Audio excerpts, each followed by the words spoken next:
ಮಧ್ಯಪ್ರದೇಶದ ಧಾರ್ನಲ್ಲಿರುವ ವಿವಾದಿತ ಭೋಜಶಾಲಾ ಕಮಲ್ ಮೌಲಾ ಮಸೀದಿ ಅಂತೇನೋ ಇದೆ. ಅದನ್ನು ಪುರಾತತ್ವ ಇಲಾಖೆ ಇವತ್ತು ರಿಪೋರ್ಟನ್ನು ಇಂದೋರ್ ಹೈಕೋರ್ಟ್ಗೆ ಮಧ್ಯಪ್ರದೇಶದಲ್ಲಿ ಕೊಟ್ಟಿದೆ. 2000 ಪುಟ. ಅದರಲ್ಲಿ ಇದು ಹಿಂದೂ ದೇವಾಲಯ ಇತ್ತು ಅನ್ನೋದು ಅಪಾರ ಪ್ರಮಾಣದ ಕುರುಹುಗಳನ್ನು ಮತ್ತು ಹಲವಾರು ಹಿಂದೂ ಸಂಪ್ರದಾಯಕ್ಕೆ ಸಂಬಂಧಿಸಿದಂಥದ್ದನ್ನೆಲ್ಲ ಹೇಗೆ ಅಳಿಸಿ ಹಾಕಿದ್ದಾರೆ ಅನ್ನೋದನ್ನು ಅದರಲ್ಲಿ ಉಲ್ಲೇಖಿಸಿ ತೋರಿಸಿ ಇಟ್ಟಿದ್ದಾರೆ.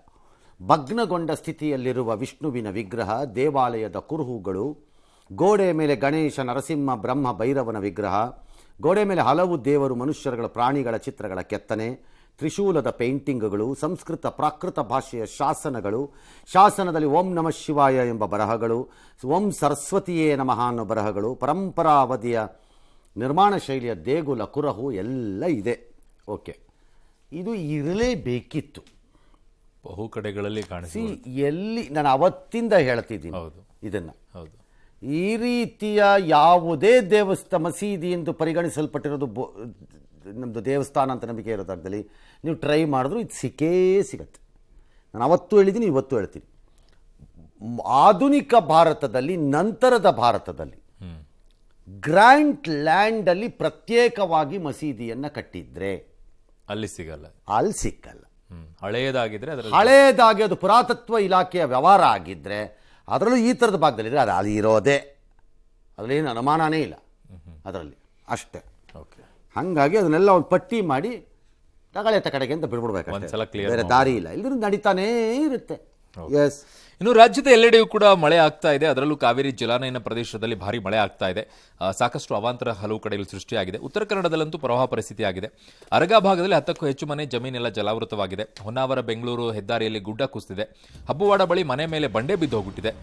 ಮಜಗೋರಿಯಲ್ಲಿ ಮನೆಯ ಛಾವಣಿ ಹಾರೋಗಿದೆ. ಕದ್ರಾ ಡ್ಯಾಂ ಬಹುತೇಕ ಈಗ ಭರ್ತಿಯಾಗಿದೆ. ಚಿಕ್ಕಮಗಳೂರಿನ ಮೂಡಿಗೆರೆಯಲ್ಲಿ ರಸ್ತೆಗೆ ಮರ ಉರುಳಿ ಸವಾರೆಲ್ಲ ಪರದಾಡ್ ಹೋಗಿದ್ದಾರೆ. ಸಕಲೇಶ್ಪುರದ ಮಳಲಿ ಬಳಿ ಮೇಲ್ಸೇತುವೆ ಕುಸಿಯುವ ಹಂತದಲ್ಲಿದೆ ಈಗ.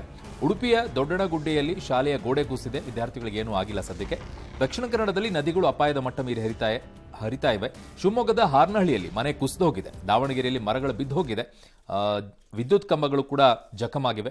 ಮೈಸೂರಿನಲ್ಲಿ ಮಳೆಯಾಗಿದೆ. ಬೆಂಗಳೂರಿನಲ್ಲಿ ಮಧ್ಯಾಹ್ನದ ಮಳೆಗೆ ಸವಾರರು ಪರದಾಡಿದ್ದಾರೆ.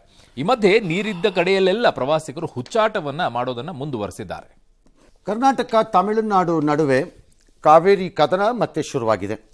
ನಿನ್ನೆಯಷ್ಟೇ ಮುಖ್ಯಮಂತ್ರಿಗಳು ಸಿದ್ದರಾಮಯ್ಯ ಸರ್ವಪಕ್ಷ ಸಭೆ ನಡೆಸಿ ಪ್ರಾಧಿಕಾರಕ್ಕೆ ಮೇಲ್ಮನವಿ ಹೋಗಲು ತೀರ್ಮಾನಿಸಿದರು.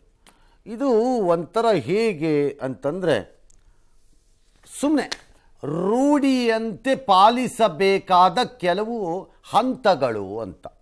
ಅದು ಯಾಕೆ ರಾಜ್ಯ ಸರ್ಕಾರಗಳು ಇದನ್ನು ಮಾಡತ್ವೆ ಅಂತ ಹೇಳ್ತೀನಿ. ಸರ್ವಪಕ್ಷಗಳ ಸಭೆ, ಸದನದ ನಾಯಕರ ಸಭೆ, ನಮ್ಮಲ್ಲಿ ನೀರಿಲ್ಲ, ಬಿಡುವುದಿಲ್ಲ. ಯಾಕೆ ಸರ್? ನೆಕ್ಸ್ಟ್ ಮೇಲ್ಮನವಿ ಪ್ರಾಧಿಕಾರಕ್ಕೆ, ಅದರ ನೆಕ್ಸ್ಟ್ ಸುಪ್ರೀಂ ಕೋರ್ಟ್ಗೆ ಹೋಗ್ತೀವಿ. ಹೌದು, ಹೇಳಿಕೆಗಳು ಹೌದು ಸರ್. ಇದು ಸ್ಟ್ಯಾಂಡರ್ಡ್ SOP ಪ್ರೊಸೀಜರ್. ಇದೇ ಥರನೇ ಸ್ಟ್ಯಾಂಡರ್ಡ್ ಆಗಿ ಇಷ್ಟು ಸರಿ ಪ್ರೊಸೀಜರ್ ಮಾತಾಡಿರೋ ಈ ಗಿರಾಕಿಗಳು ಒಂದು ಸರಿ ನೀರು ಬಿಡದೆ ಇರೋದನ್ನ ಯಾರನ್ನ ತೋರಿಸ್ತೀರಾ? ಈ ಅವಾರ್ಡ್ ಆದಮೇಲೆ ಮ್ಯಾಕ್ಸಿಮಮ್ ಅಂದರೆ ವಾದ ಪ್ರತಿವಾದ ಮಾಡಿ ಅವ್ರು 10,000 ಕ್ಯೂಸೆಕ್ ಕೇಳಿದಾಗ ಗಲಾಟೆ ಮಾಡಿ ದೊಂಬಿ ಎಪ್ಸಿ ಕೈಕಾಲಿಗೆ ಬಿದ್ದು ಹೆದರ್ಸಿ ಬೆದರಿಸಿ 3,000 ಕ್ಯೂಸೆಕ್ಸ್ಗೆ ಇಳಿಸ್ಕೋಬೋದು ಅಷ್ಟೇ. ಬಿಡೋದಂತೂ ಬಿಡಲಿಲ್ಲ. ಹಾಗಾಗಿ it has no meaning after the award. ನಾನು ಹೇಳ್ತಿರೋದು it's a waste of time. ಸುಮ್ಮನೆ ಇವ್ರು ಯಾಕೆ ಹೋಗಲಿಲ್ಲ ಮೀಟಿಂಗ್ಗೆ ಅಂತ ಏನೋ ಕುಮಾರಸ್ವಾಮಿ ಗೈರಾಗಿದ್ದಕ್ಕೆ ಕಾಂಗ್ರೆಸ್ನವರಂತೆ. ಆಯ್ತಪ್ಪ, ಕುಮಾರಸ್ವಾಮಿ ಅಲ್ಲಿ ಮೀಟಿಂಗಿಗೆ ಬರ್ತಾರೆ ಅಂತ ಇಟ್ಕೊಳ್ಳೋದು. ಯಾರೋ ಒಬ್ರು ಬರ್ತಾರೆ, ನಾಳೆ ನೀವೇ ಅಪೋಸಿಷನ್ ಇದ್ದಾಗ ಹೋಗ್ತೀರಿ, ಹನಿ ನೀರನ್ನು ಬಿಡ್ಕೊಡಿದ್ರಿ ಅಂತಾರೆ. ಆಗತ್ತೋ? Let Magadi Balakrishna and Chaluvarayaswamy, the ಘನತೆವೆತ್ತ ಅಗ್ರಿಕಲ್ಚರ್ ಮಂತ್ರಿ ಹೇಳಪ್ಪ, ಆಗತ್ತೋ? ನೋಡೋಣ, ಹೇಳಿ. Can you lock it up? ಚಾನ್ಸೇ ಇಲ್ಲ. ಸುಮ್ಮನೆ ಯಾಕೆ ಜನರಿಗೆ ದಿಕ್ಕು ತಪ್ಪಿಸ್ತೀರಿ? ವಾರ ಕಾಯಿರಿ, ಮೋಸ್ಟ್ಲಿ ಮಳೆ ಬರಬಹುದು ಈ ಬಾರಿ. ಈ ವಾರ 10 ದಿನದಲ್ಲಿ ಪಿಕಪ್ ಆಗಿಬಿಡ್ಬೋದು ಅನ್ನಿಸ್ತಿದೆ. ಅದಾಗದೆ ಹೋಗ್ಕಳತ್ತು ಒಂದಷ್ಟು. ಎರಡನೇದು ಕಬಿನಿ ತುಂಬ್ತಾ ಇರೋ ಲಕ್ಷಣ ಇದೆ, ಅಲ್ಲಿಂದ ಒಂದಷ್ಟು ರಿಲೀಸ್ ಕೊಟ್ಬಿಟ್ಟು ಬ್ಯಾಲೆನ್ಸ್ ಔಟ್ ಮಾಡ್ತಾ ಹೋಗಬೇಕು. ಏನು ಪ್ರಯೋಜನ ಒಬ್ರನ್ನೊಬ್ರು ಬೈಕೊಂಡು ಸುಮ್ಮನೆ ನಮ್ಮನ್ನು ಯಾಮಾರ್ಸಕ್ಕೆ? ಬಟ್ ಇದು ಇಷ್ಟರ ಮೇಲೆ ಏನು ಹೇಳ್ಬೋದು? ಬ್ರದರ್ ಗೌರ್ನಮೆಂಟ್ ಜೊತೆ ಏನಾದರೂ ಬ್ರದರ್ ಮಾತಾಡಿದ್ರೆ ಆಗುತ್ತಾ ಕೇಳ್ರಪ್ಪ ಅಂತ ಕೇಳಿಬೇಕಾರೆ ಬ್ರದರ್ ಗೌರ್ಮೆಂಟ್ ಜೊತೆ, ಹಾಂ ತಮಿಳ್ನಾಡು ಜೊತೆ. ಹಾಂ ಇಲ್ಲಿ ಬ್ರದರ್ ಮಾತಾಡಬೇಕು. ಬ್ರದರ್ ಅವರೇ ಇರಿಗೇಷನ್ ಮಿನಿಸ್ಟರ್ ಈಗ. ಹೌದು, brother must talk to brother. ಮಾತಾಡ ಆಗತ್ತಪ್ಪ ಅಂತ ಕೇಳಬೇಕು. ಅದೇ ಹಿಂಗಾಗುತ್ತೆ. ಹಾಗಾದ್ರೆ ಅಲ್ಲಾಗಲ್ಲ ಅಂತಂದ್ರೆ ಇಲ್ಲಿ ಯಾಕಾಗತ್ತೆ? ಸುಮ್ಮನೆ ಯಾರಿಗೆ ಬಿಡ್ತೀರಿ ರೈಲನ್ನ? ಬಟ್ ಅವಾಗ ಆಗಿರೋ ಡ್ಯಾಮೇಜ್ ಅನ್ನು ಕಂಟ್ರೋಲ್ ಮಾಡಕ್ ಮುಂದಾಗ್ತಾ ಇದಾರಂತ ಸರ್ ಸರ್ಕಾರ. ಅವಾಗ ಕಾವೇರಿ ನೀರೆಲ್ಲ ಬಿಟ್ಬಿಟ್ರಲ್ಲ ಸರ್, ಅದನ್ನ ಡ್ಯಾಮೇಜ್ ಮಾಡ್ಕೊಳಕ್ಕೆ. ನಾನು ಹೇಳ್ತಿದ್ದೀನಿ, ರಿಲೀಸ್ ಕ್ವಾಂಟಿಟಿಯ ಮ್ಯಾನೇಜ್ಮೆಂಟ್ ಏನಾದ್ರು ಚೂರು ಪಾರು ಆಗ್ಬೋದೇ ಹೊರತು ನಿಮ್ದು ಅಪೀಲ್ಗಳಲ್ಲಿ. ಎಸ್. ಮೂರನೇದು, ನೀವು ಸುಪ್ರೀಂ ಕೋರ್ಟ್ ಇನ್ವ್ಯಾರಿಯಬಲಿ ಅಪೀಲ್ ಹೋದರೆ ನಿಲ್ಲಲ್ಲ. ಎಕ್ಸೆಪ್ಟ್ ಅಲ್ಲೊಂದು ಬಕೆಟ್ ನೀರು ಇಲ್ಲ ಅಂದಾಗ ಅವ್ರು, ಈ ತಮಿಳ್ನಾಡಿಗವ್ರಿಗೆ ಅದೊಂದು ತರಲೆ ಬುದ್ಧಿ ಇದೆ. ಅಲ್ಲೊಂದು ಬಕೆಟ್ ನೀರು ಇರಲ್ಲ. ಇದು ನಮ್ದು RTMC ಬಾಕಿ ಇದೆ ಕೊಡಿ ಅಂತಂದು.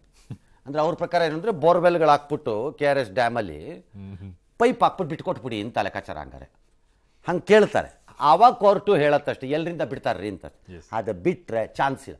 This is the time for you to release. You have to release. ನಿಮ್ಗೆ ಯಾವ ಆಪ್ಷನ್ ಇಲ್ಲ. ಇಲ್ಲ ನಾನು ಬಿಡಲ್ಲ ಅಂತ ಯಾರು ಒಬ್ಬ ಧೈರ್ಯ ಬಂದು ನಿಂತ್ಕೊಂಡು ನೋಡೋಣಪ್ಪ ಮಾಡ್ಬಿಡ್ರಪ್ಪ, ನಾನು ನೋಡೇ ಬಿಡ್ತೀನಿ. ಸುಮ್ಮನೆ ಎಲ್ಲರನ್ನೂ ದಾರಿ ತಪ್ಸೋಕ್ಕೆ ಮೀಟಿಂಗುಗಳು, ದಾರಿ ತಪ್ಸೋಕ್ಕೆ ಕಾಪಿ ಗೋಡಂಬಿ, ಸುಮ್ಮನೆ ವರೆ ಕೆಲಸ ಇಲ್ಲ ಅಷ್ಟೇ. ದೇಶದಲ್ಲೂ ಎಲ್ಲ ಅದೇ ಥರ ಮಳೆ ಆಗ್ತಾ ಇದೆ. ಭಾಳ ಕಷ್ಟದ ಪರಿಸ್ಥಿತಿ ಇದೆ.